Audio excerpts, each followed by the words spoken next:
जय जगन्नाथ दर्शक बंधु आपण को स्वागत करुछि आम चैनल श्रीक्षेत्र ओडिया न्यूज रे। आज अगस्ट 2 तारिख मंगलवार। आसंतु जानिबा आम देश विदेश केतेक गुरुत्वपूर्ण खबर विषय से अनुरोध भिडियोटी को शेष जाए देखंतु एवं भल लगिले गोटे गोटे लाइक करी चैनल को सब्सक्राइब करदेबे एवं कमेंट माध्यम रे जय जगन्नाथ लिखि दियंतु। तेबे चालंतु नजर पकाइबा आजिर प्रथम गुरुत्वपूर्ण खबर उपरे।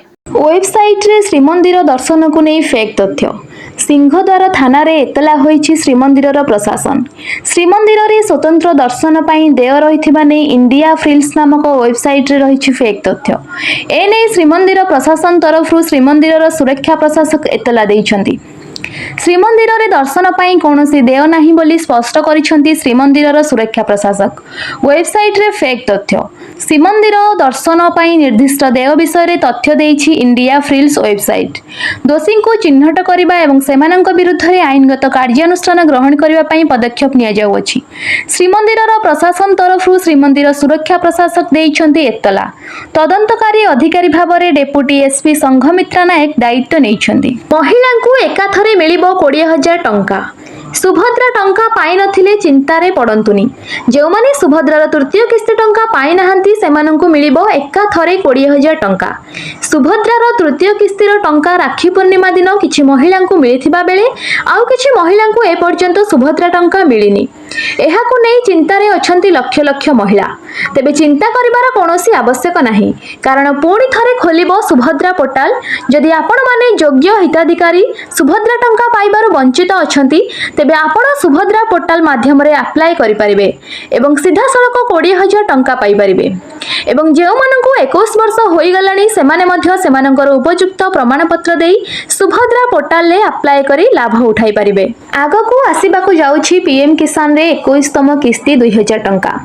तेबे चालंतु जानिबा केबे एवं केउ दिन टंका मिलिबो।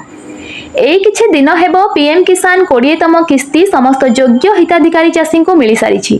तेबे पुणी प्रधानमंत्री नरेंद्र मोदी कहिछंती पुणी मिलिबो नवेम्बर रे पीएम किसान रो 21तम किस्ती। तेबे एनै चाषी को मन रे खुशी बहुत। मोदी तांको जन्मदिन रे पीएम किसान 21तम किस्ती छाड़िबे बोली गणमाध्यम रे बेस जोरे चर्चा धरिछि। तेनु अनुरोध समस्ते ठीक भाबरे केवाईसी करि नियंतु एवं पीएम किसान रो समस्त किस्तीर लाभ उठांतु। किंतु एने केंद्र सरकार किछि विज्ञप्ति घोषणा करि नाहंती। चलंतु जानिबा आजिर परवर्ती खबर। झियों को मिलिबो 10 लाख टंका। सुकन्या समृद्धि योजना रे आज ही करंतु निवेश। केंद्र सरकार पक्षरु अनेक प्रकार सेविंग योजना कार्यकारी हेउछि जहाकि साधारण लोकंक पई बेस लाभदायी साब्यस्त होइछि। सरकारक एभली एक योजना हेउछि सुकन्या समृद्धि योजना जहा कन्या संतानक सुरक्षित भविष्यत दृष्टि रे रखी प्रणयन होइछि। वर्तमान एही स्कीम रे सरकारक पक्षरु मिलुथिबा 8% लाभांश को वृद्धि करी 8.2 करा जायछि। एही स्कीम रे आपण 15 वर्ष पर्यंत झियो नाम रे झियो नाम रे बैंक रे एक अकाउंट खोली टंका जमा करि परिबे। वर्ष को 250 टंका रु आरंभ करी 1.5 लाख पर्यंत निवेश करि परिबे। जदि आपण एही स्कीम रे मासिक 2000 टंका 15 वर्ष पई निवेश करंती तेबे 3060। जदि आपण एही स्कीम रे मासिक 2000 टंका 15 वर्ष पई निवेश करंती तेबे 3,60,000 जमा करी 21 वर्ष पर 10 लाख टंका पाई परिबे। राशन कार्ड धारींक पई खुशी खबर। एणिकी मासकू मिलिबो 1000 टंका। जानंतु केमिति पाई। लोकंक सुविधा पई सरकार विभिन्न समय रे भिन्न भिन्न योजना प्रणयन करिथांती जहा द्वारा कोटी कोटी लोक उपकृत हुअंती। एथर सरकार राशन कार्ड धारक पई सरकार एक नूतन योजना आनिछंती। सरकार एक योजना घोषणा करिसंती जहा एक बड़ वर्गर लोकंक लाभ देबो। विशेष करी एही योजना रे सही परिवार पई सबुठारु लाभदायक जेउ मानकर आर्थिक अवस्था भल नाही। एही योजना अधीन रे सही परिवार को खाद्य शस्य सहित टंका मिलिबो। प्रति मास रे 1000 टंका मिलिबो। एही योजनार लाभ उठाइबा पई प्रथमे आपण जणे राशन कार्ड धारक हेबा बाध्यतामूलक। आपणक वार्षिक आय 2 लाख टंका रु कम हेबा उचित। राशन कार्ड केवाईसी हेबा उचित। आरंभ पीएम आवास योजना बंटन प्रक्रिया। पर्यायक्रमे आवास घर देबे राज्य सरकार।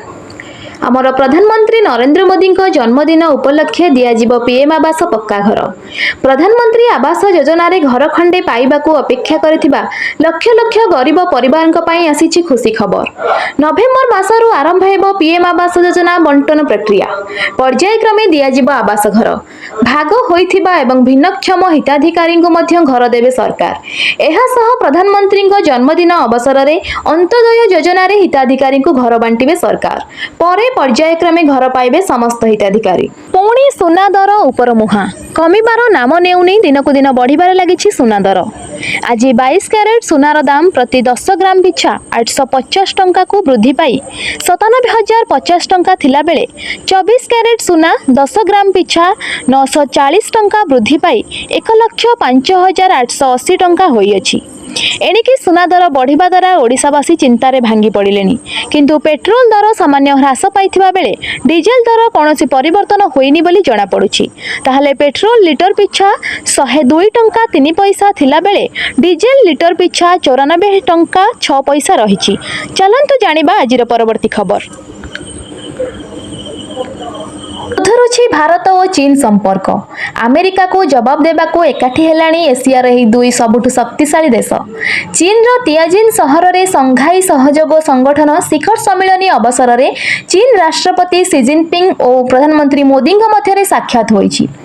ଗଲୱାନା ସଂଘର୍ଷ ପରେ ଉଭୟ ଦେଶ ମଧ୍ୟରେ ସମ୍ପର୍କରେ ଯେଉଁ ତିକ୍ତତା ଆସିଥିଲା, ଧୀରେ ଧୀରେ ସେଥିରେ ସୁଧାର ଆସିବାର ଏହା ପ୍ରମାଣ ଦେଇଛି।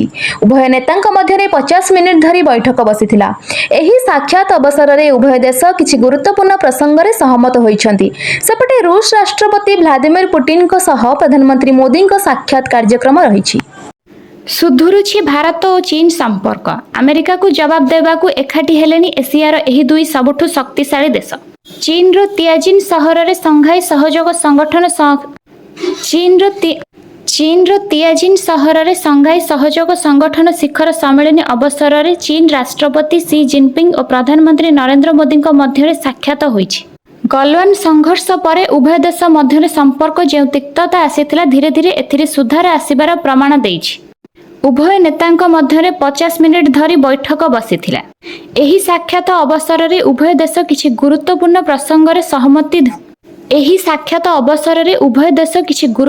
ପ୍ରସଙ୍ଗରେ ସହମତି ହୋଇଛନ୍ତି। ସେପଟେ ରୁଷ ରାଷ୍ଟ୍ରପତି ଭ୍ଲାଦିମିର ପୁତିନଙ୍କ ସହ ପ୍ରଧାନମନ୍ତ୍ରୀ ମୋଦିଙ୍କ ସାକ୍ଷାତ କାର୍ଯ୍ୟକ୍ରମ ରହିଛି। ରାଜଧାନୀ ଭୁବନେଶ୍ୱର ପାଇଁ ଭବିଷ୍ୟତରେ ମେଟ୍ରୋର ଆବଶ୍ୟକତା ରହିଛି। ରାଜ୍ୟ ସରକାର ବି ମେଟ୍ରୋ ସିଟ୍ ପାଇଁ ଉତ୍ସୁକ ଅଛନ୍ତି। ପୂର୍ବରୁ ମେଟ୍ରୋ ପ୍ରକଳ୍ପ ଆରମ୍ଭ ପାଇଁ ଟ୍ରାଫିକ୍ ସମସ୍ୟା ଉପୁଜୁଥିଲା, ଫଳରେ ଯାତାୟାତ ନେଇ ସମସ୍ୟା ଦେଖାଦେଲା। ସିଏଲ୍ ଟେଷ୍ଟିଂ ସମୟରେ ଯଦି ଏଭଳି ସମସ୍ୟା ଉପୁଜିଥାନ୍ତା, ସ୍ଥିତି ଜଟିଳ ହୋଇଥାନ୍ତା। ଭୁବନେଶ୍ୱର ମେଟ୍ରୋ ପ୍ରକଳ୍ପକୁ ନେଇ ଏମିତି ପ୍ରତିକ୍ରିୟା ଦେଇଛନ୍ତି ନଗର ଉନ୍ନୟନ ମନ୍ତ୍ରୀ କୃଷ୍ଣଚନ୍ଦ୍ର ମହାପାତ୍ର। ଭୁବନେଶ୍ୱରରେ ଯାତାୟାତକୁ ଅଧିକ ସୁବିଧା କରିବା ପାଇଁ ନିକଟରେ କ୍ୟାବିନେଟ୍ରେ ରିଙ୍ଗ ରୋଡ୍କୁ ଅନୁମୋଦନ ମିଳିଛି।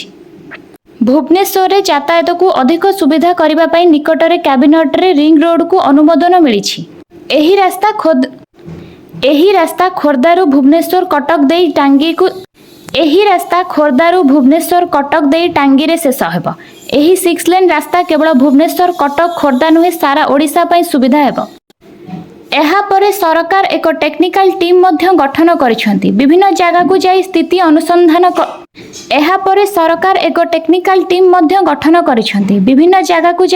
ଅନୁଧ୍ୟାନ କରି କେନ୍ଦ୍ର ସରକାରଙ୍କୁ ରିପୋର୍ଟ ଦେବା ଟିମ୍। ପରେ ରାଜ୍ୟ ସରକାର କେନ୍ଦ୍ର ସରକାରଙ୍କ ସହ ମେଟ୍ରୋ ପ୍ରକଳ୍ପ ବିଷୟରେ କଥା ହେବେ। ନଗର ଉନ୍ନୟନ ମନ୍ତ୍ରୀ କହିଛନ୍ତି ଯେ ନିର୍ଦ୍ଦିଷ୍ଟ ସମୟ କହିପାରିବେନି,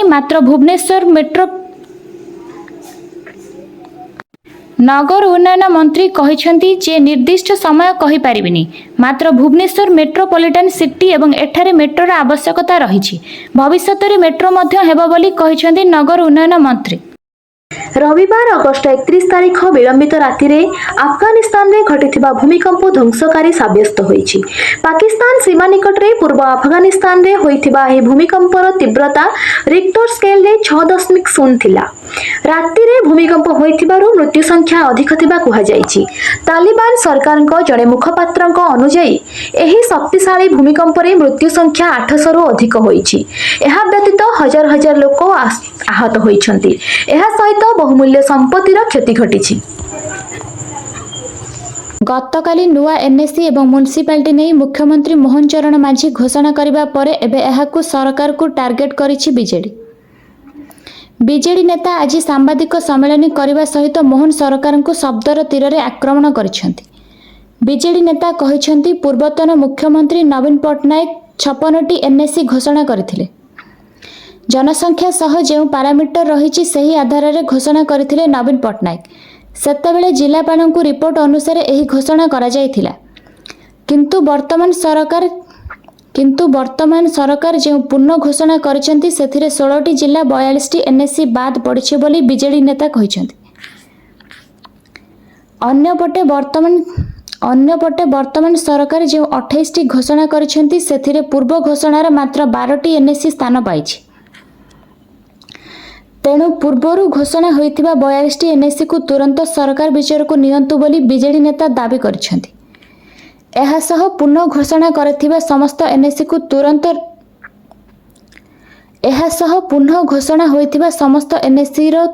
ଗେଜେଟ୍ ବିଜ୍ଞପ୍ତି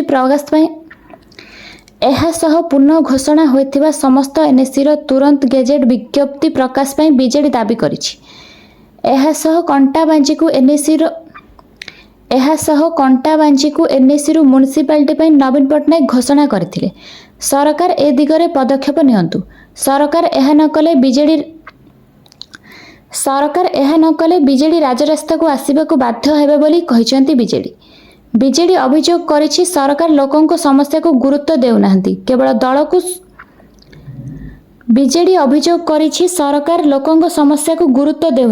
କେବଳ ଦଳକୁ ସୁହାଇବା ଭଳି ଘୋଷଣା କରିଛନ୍ତି। ଚିକିତ୍ସା ଅବହେଳାରୁ ଗର୍ଭବତୀ ଆଶାକର୍ମୀଙ୍କ ମୃତ୍ୟୁ।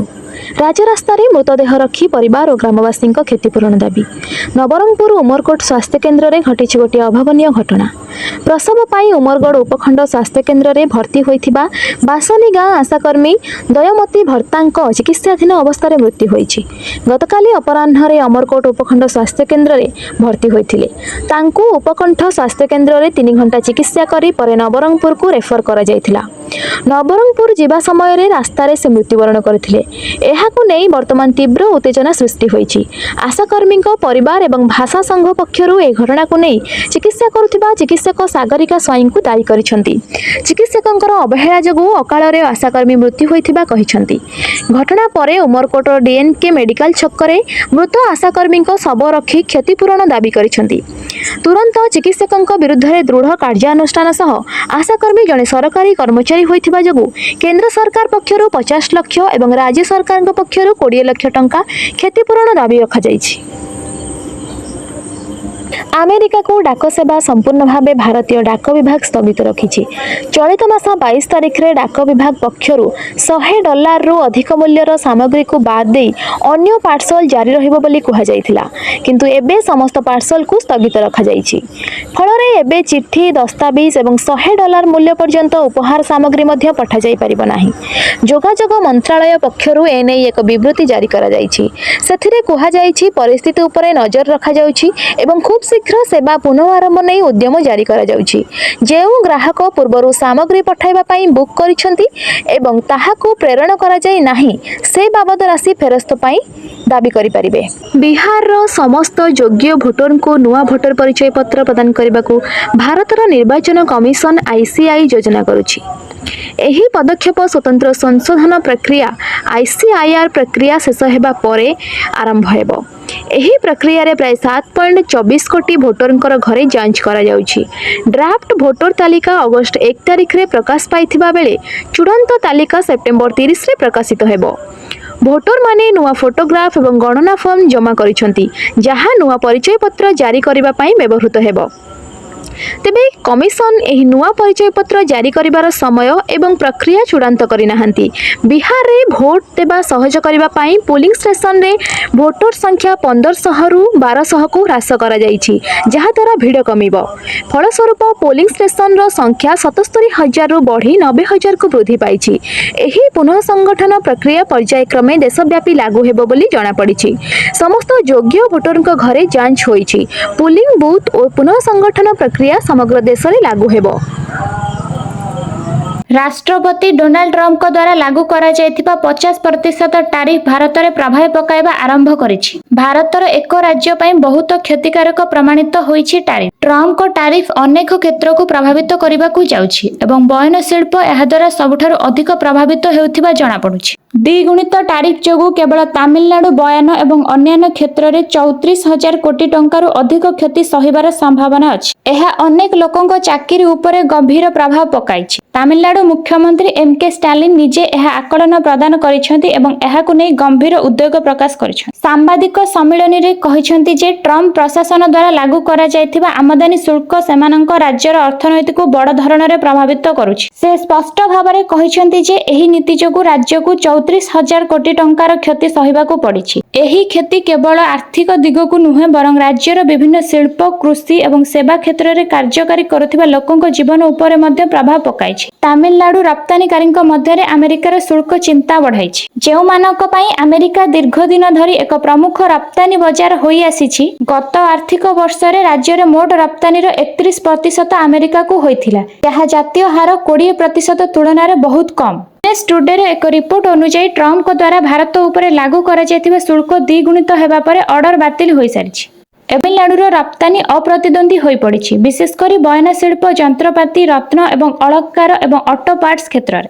हेलमेट न पिंधिले आपनकु मिलिबनी पेट्रोल। जदि आपण बिना हेलमेट रे गाड़ी चलाउछंती तेबे आपण पेट्रोल पंप रे तेल किनी गाड़ी रे पकाई पारिबे नाही। आसंता सेप्टेम्बर 1 तारिख रु एही नियम कड़ाकड़ी भाबे पालन हेबाकू जाउछि। उत्तर प्रदेश सरकार वर्तमान समय रे हेलमेट नाही तो पेट्रोल नाही नामरे एक अभियान आरंभ करबाकू घोषणा करिसेंती, जेउथिरे कि हेलमेट नथिले लोकंको पेट्रोल मिलिबो नाही। तबे उत्तर प्रदेश सरकार द्वारा एही अभियान आरंभ करिबा सहित सड़क सुरक्षा को गुरुत्व दिया जायछि। एपरि हेबा द्वारा एबे यूपी रे जेउ लोक माने गाड़ी चलाइबे सेमाने हेलमेट पिंधिबाकू बाध्य हेबे। जो माने हेलमेट पिंधिबे नाही सेमानंकु पेट्रोल मिलिबो नाही। जो माने एही नियम भांगिबे सेमानंक विरुद्ध रे सरकार दृढ़ कार्यानुष्ठान नेबे बोली जणा पड़िछि। कोणार्क बुलिबाकू आसीथिले हटहटा हेले संसदीय कमिटी। विश्व प्रसिद्ध कोणार्क सूर्य मंदिर बुलिबाकू आसी संसदीय कमिटीर सदस्य माने हटहटा होइछन्ति। कमिटीर जणे सदस्य को छाड़ी गाड़ी पळाइथिबा बेले आउ जणे असुस्थ होई पड़िथिले। एमिति कि तांकू डाक्तरखाना नेबा पई एम्बुलेंस मध्य मिलि नथिला। शेषरे गोपरु एम्बुलेंस आसीबा परे तांकू भुवनेश्वर निया जायथिला। एआईडीएमके राज्यसभा सांसदीय मुनिसाथी थिम्बुदुराईको अध्यक्षतारे संसदीय टीम कोणार्क बुलिबाकू आसीथिले। बुली सारिबा परे सेमाने फेरि जाय हेले जणे संसद को छाड़ी गाड़ी चली जाइथिला। संसद जनक मंदिररु बाहरिबा परे गाड़ी नथिबा देखि विस्मित होई जायथिले। अन्य जणे संसद को से फोन जोगे अवगत कराइबा परे पुरी जिल्लापाल और कोणार्क पुलिस पाखरे खबर पहुंचीथिला। फलरे पुरी जिल्ला प्रशासन रे एक प्रकार कंपन सृष्टि होइथिला। पूरा कोणार्क पुलिस तांकु खोजिबारे लागि पड़िथिला। पुलिस पाखापाखि 1 घंटा खोजिबा परे व्याख्यान केंद्र मुख्य प्रवेश फाटक विपरीत पार्श्व रे थिबा एक होटेल पाखरु तांकु पाइथिले। तांकु एक स्वतंत्र कार रे निया जाइथिला। परिस्थिति रे सदस्य जनक रहीगले। दायित्व रे थिबा प्रशासनिक अधिकारी और पुलिस केमिति जानि पारिलेनी। तांकी खोलताड़ आरंभ होइछि। जापान गस्त शेष करिबा परे प्रधानमंत्री नरेंद्र मोदी एक ऐतिहासिक गस्तरे चीन रो तियानजिन रे पहुंची छंती। संघाई सहयोग संगठन शिखर सम्मेलन रे जोग देबा पई मोदी जिनपिंग को निमंत्रण क्रमे एबे चीन गस्तरे अछंती। 7 वर्ष परे एहा मोदी को प्रथम चीन गस्त। एहा पूर्व 2018 रे मोदी चीन गस्त करथिले। 2020 मसिया रे सीमा संघर्ष जोगो प्रभावित होइथिबा भारत चीन संपर्क रे सुधार आनिबा परे चीन निमंत्रण को मोदी ग्रहण करथिले। अन्य पक्षे रूस ठारू तैल क्रय पई अमेरिका राष्ट्रपति डोनाल्ड ट्रम्प भारत उपरे 25% शुल्क लागू करथिबा बेले एही समय रे मोदी को चीन ग्रस्त एवं सेठारे उभय चीन राष्ट्रपति जिनपिंग एवं रूस राष्ट्रपति व्लादिमीर पुतिन को सह साक्षात उपरे पूरा विश्वर नजर रहिछि। प्रधानमंत्री मोदी अगस्त 31 एवं सेप्टेम्बर 1 तारिख रे तियानजिन रे संघाई सहयोग संगठन रो शिखर सम्मेलन रे जोग देबे। रविवार मोदी एक स्वागत समारोह रे शामिल हेबे। सेप्टेम्बर 1 तारिख रे मुख्य नेता मानकर सम्मेलन अनुष्ठित हेबो। एससीओ सम्मेलन रे मोदी पहलगाम आक्रमण एवं सिंदूर ऑपरेशन पर भारत एवं पाकिस्तान मध्य देखा जायथिबा विवाद एवं सीमा पर आतंकवादी विरुद्ध रे भारत अभिमुख्य को दोहराइबे बोली आशा करा जाउछि। एससीओ शिखर सम्मेलन अवसर रे प्रधानमंत्री मोदी चीन राष्ट्रपति शी जिनपिंग को सह द्विपाक्षिक बैठक विषय रे सूचना देबे बोली आशा करा जाउछि। 24 रे रूस काजान रे अनुष्ठित ब्रिक्स शिखर सम्मेलन प्रधानमंत्री मोदी और चीन राष्ट्रपति जिनपिंग को मध्य होइथिबा बैठक दुई देश मध्य संपर्क उन्नत आनिबा पई ଦୁର୍ନୀତି ପାଇଁ ତହସିଲଦାର ନିଲମ୍ବିତ। ଝାରସୁଗୁଡ଼ା ଜିଲ୍ଲା ବେଲପାହାଡ଼ ମ୍ୟୁନିସିପାଲିଟି ଦୁର୍ନୀତି ଘଟଣାରେ ବଡ଼ କାର୍ଯ୍ୟାନୁଷ୍ଠାନ। ବେଲପାହାଡ଼ ମ୍ୟୁନିସିପାଲିଟି ତତ୍କାଳୀନ ନିର୍ବାହୀ ଅଧିକାରୀ ମଧୁସ୍ମିତା ସିଂଙ୍କୁ ନିଲମ୍ବିତ କରାଯାଇଛି। ସ୍ୱତନ୍ତ୍ର ଅଡିଟ୍ ରିପୋର୍ଟ ଦାଖଲ ପରେ ରାଜସ୍ୱ ବିଭାଗ କାର୍ଯ୍ୟାନୁଷ୍ଠାନ ନେଇଛି। ମଧୁସ୍ମିତା ସିଂ ବର୍ତ୍ତମାନ ମୟୂରଭଞ୍ଜ ଜିଲ୍ଲାର ଜମିଦାର ତହସିଲଦାର ଅଛନ୍ତି। ତାଙ୍କ ବିରୋଧରେ 4 କୋଟିରୁ ଅଧିକ ଟଙ୍କାର ଆର୍ଥିକ ହେରାଫେରି ଅଭିଯୋଗ ହୋଇଛି। ଏବେ ଏହି ଦୁର୍ନୀତିର ତଦନ୍ତ କରୁଛି କ୍ରାଇମ ବ୍ରାଞ୍ଚର ଅର୍ଥନୈତିକ ଅପରାଧ ଶାଖା। ଏହି ଦୁର୍ନୀତି ମାମଲାରେ ବେଲପାହାଡ଼ ମ୍ୟୁନିସିପାଲିଟିର ଆକାଉଣ୍ଟାଣ୍ଟ ଗିରଫ ହୋଇଥିଲେ। ଏସସିଓ ସମିଟରେ ଯୋଗଦେବା ସହିତ ପ୍ରଧାନମନ୍ତ୍ରୀ ନରେନ୍ଦ୍ର ମୋଦି ଚୀନ ରାଷ୍ଟ୍ରପତି ସି ଜିନପିଙ୍ଗଙ୍କୁ ସାକ୍ଷାତ କରିବା ସହ ଦ୍ୱିପାକ୍ଷିକ ଆଲୋଚନା କରିବାର ମଧ୍ୟ କାର୍ଯ୍ୟକ୍ରମ ରହିଛି। ଉଭୟ ନେତା ଭାରତ ଚୀନ ଅର୍ଥନୈତିକ ସମ୍ପର୍କରେ ସମୀକ୍ଷା କରିବେ। ଏହା ସହିତ ପୂର୍ବ ଲଦାଖରେ ସୀମା ବିବାଦ ପରେ ସମ୍ପର୍କରେ ତିକ୍ତତା ଦୂର କରିବା ପାଇଁ ପଦକ୍ଷେପ ଉପରେ ଆଲୋକପାତ କରିପାରନ୍ତି ବୋଲି ଆକଳନ କରାଯାଉଛି। ଏହି ବୈଠକର ଗୁରୁତ୍ୱପୂର୍ଣ୍ଣ କାରଣ ଟ୍ରମ୍ପଙ୍କ ଶୁଳ୍କ ନୀତି ଯୋଗୁଁ ବିଶ୍ୱ ବାଣିଜ୍ୟରେ ଉତ୍ତେଜନା ମଧ୍ୟରେ ଭାରତ ଏବଂ ଚୀନ ଦ୍ୱିପାକ୍ଷିକ ସମ୍ପର୍କକୁ ମଜବୁତ କରିବାକୁ ରାଜି ହୋଇଛନ୍ତି। ଏହାପରେ ଆସନ୍ତାକାଲି ମୋଦି ରୁଷ ରାଷ୍ଟ୍ରପତି ପୁତିନ ଏବଂ ଅନ୍ୟ ବିଶ୍ୱ ନେତାଙ୍କ ସହ ମଧ୍ୟ ଆଲୋଚନା କରିବେ ବୋଲି ଜଣାପଡ଼ିଛି। ଆଜି ମୋଦି ଜିନପିଙ୍ଗ ଭେଟାଭେଟି ଅନେକ ଦ୍ୱିପାକ୍ଷିକ ସମ୍ପର୍କରେ ଆଲୋଚନା କରିବେ ଦୁଇ ନେତା। ଅର୍ଥନୈତିକ ସମ୍ପର୍କରେ ସମୀକ୍ଷା କରିବେ ମୋଦି ଜିନପିଙ୍ଗ। ସୀମା ବିବାଦ ପରେ ସମ୍ପର୍କରେ ତିକ୍ତତା ଦୂର କରିବା ପାଇଁ ନେବେ ପଦକ୍ଷେପ। ସେପଟେ ୟୁକ୍ରେନ ରାଷ୍ଟ୍ରପତି ଭଲୋଦିମିର ଜେଲେନ୍ସ୍କିଙ୍କ ସହ ଟେଲିଫୋନ ଯୋଗେ କଥା ହେଲେ ପ୍ରଧାନମନ୍ତ୍ରୀ ମୋଦି। ଏହି ଅବସରରେ ରାଷ୍ଟ୍ରପତି ଜେଲେନ୍ସ୍କି ୟୁକ୍ରେନର ସାମ୍ପ୍ରତିକ ସ୍ଥିତି ବିଶେଷ କରି ରୁଷ ସହ ଚାଲିଥିବା ଯୁଦ୍ଧ ସମ୍ପର୍କରେ କହିଛନ୍ତି। କୂଟନୈତିକ ସ୍ତରରେ ଏହି ଟେଲିଫୋନ ଆଲୋଚନାକୁ ଗୁରୁତ୍ୱ ଦିଆଯାଉଛି। ପ୍ରଧାନମନ୍ତ୍ରୀ ଜେଲେନ୍ସ୍କିଙ୍କୁ ଧନ୍ୟବାଦ ଜଣାଇବା ସହ ବିବାଦର ଶାନ୍ତିପୂର୍ଣ୍ଣ ସମାଧାନ ତଥା ଯଥାଶୀଘ୍ର ଶାନ୍ତି ଫେରାଇ ଆଣିବାକୁ ଉଦ୍ଦେଶ୍ୟରେ ପ୍ରୟାସକୁ ସମର୍ଥନ କରିବା ଲାଗି ଭାରତର ଦୃଢ଼ ଏବଂ ନିରନ୍ତର ଆଭିମୁଖ୍ୟକୁ ଦୋହରାଇଥିଲେ। ପ୍ରଧାନମନ୍ତ୍ରୀ ରାଷ୍ଟ୍ରପତି ଜେଲେନ୍ସ୍କିଙ୍କୁ ଧନ୍ୟବାଦ ଜଣାଇବା ସହ ବିବାଦର ଶାନ୍ତିପୂର୍ଣ୍ଣ ସମାଧାନ ତଥା ଶୀଘ୍ର ଶାନ୍ତି ଫେରାଇ ଆଣିବାକୁ ପ୍ରୟାସକୁ ସମର୍ଥନ କରିବା ଲାଗି ମନ୍ତ୍ରୀ ରାଷ୍ଟ୍ରପତି ଜେଲେନ୍ସ୍କିଙ୍କୁ ଧନ୍ୟବାଦ ଜଣାଇବା ସହ ବିବାଦର ଶାନ୍ତିପୂର୍ଣ୍ଣ ସମାଧାନ ତଥା ଯଥାଶୀଘ୍ର ଶାନ୍ତି ଫେରାଇ ଆଣିବାକୁ ପ୍ରୟାସକୁ ସମର୍ଥନ କରିବା ଲାଗି ଭାରତର ଦୃଢ଼ ଏବଂ ନିରନ୍ତର ଆଭିମୁଖ୍ୟକୁ ଦୋହରାଇଥିଲେ। ଭିଡ଼ିଓଟିକୁ ଶେଷ ଯାଏ ଦେଖିଥିବାରୁ ଆପଣଙ୍କୁ ଧନ୍ୟବାଦ। ଯଦି ଆପଣ ଏପର୍ଯ୍ୟନ୍ତ ଲାଇକ୍ କରିନାହାନ୍ତି ତେବେ ଗୋଟେ ଲାଇକ୍ କରି କମେଣ୍ଟରେ ଜୟ ଜଗନ୍ନାଥ ଲେଖିଦିଅନ୍ତୁ।